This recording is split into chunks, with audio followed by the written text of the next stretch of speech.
ಮಾತಾ ಕಿ ವಂದೇ दातारं सर्वसंपदां लोकाभिरामं श्रीरामं भूयो भूयो नमामि।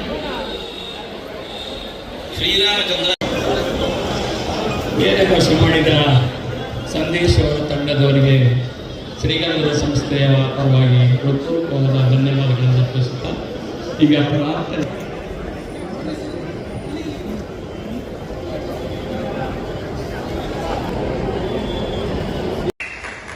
ಇದು ಬಹಳ ವಿಶೇಷವಾಗಿರುವಂಥ ಒಂದು ಸದ್ಗುಣ ಅವರಲ್ಲಿ ಮೊದಲಿಂದಲೂ ಕೂಡ ಬಂದಿರುವಂಥದ್ದು.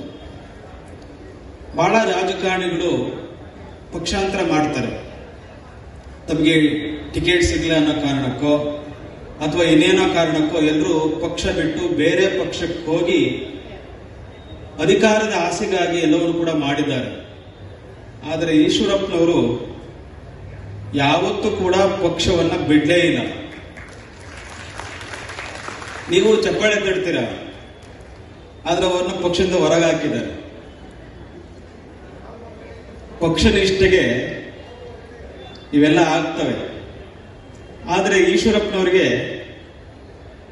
ಪಕ್ಷದ ಬಲ ಏನಿದೆ ಅನ್ನೋ ಗೊತ್ತಿಲ್ಲ, ಆದರೆ ಗುರುಬಲ ದೈವಬಲ ಮಾತ್ರ ಸದಾಕಾಲ ಅವರ ಮೇಲೆ ಇದೆ ಆಗಿದೆ. ಅದನ್ನೇ ಕನಕದಾಸರು ಹೇಳಿದರು, ಆವ ಬಲವಿದ್ದರೇನು ದೈವ ಬಲ ಹೊಂದಿಲ್ಲದಿದ್ದರೆ ಅಂತ ಹೇಳಿ. ಮನುಷ್ಯನಿಗೆ ಎಷ್ಟೇ ಬಲ ಇರಲಿ, ಅವನಿಗೆ ಅಧಿಕಾರ ಅಂತಸ್ತು ಎಲ್ಲವೂ ಇರ್ತದೆ, ಆದರೆ ದೈವ ಬಲ ಇಲ್ಲ ಅಂತ ಹೇಳಿದ್ರೆ ಆ ಎಲ್ಲ ಬಲಗಳು ನಿಷ್ಪ್ರಯೋಜಕ. ನೋಡಿ, ರಾವಣ ಎಲ್ಲ ಬಲ ಇತ್ತು, ಅವನಿಗೆ ರಾಜ್ಯ ಇತ್ತು, ಬಲ ಇತ್ತು, ಐಶ್ವರ್ಯ ಇತ್ತು, ಎಲ್ಲವೂ ಕೂಡ ಇತ್ತು. ಆದರೆ ರಾಮನ ಕೃಪೆ ಅವನಿಗೆ ಇರಲಿಲ್ಲ. ಆದರೆ ವಿಭೀಷಣ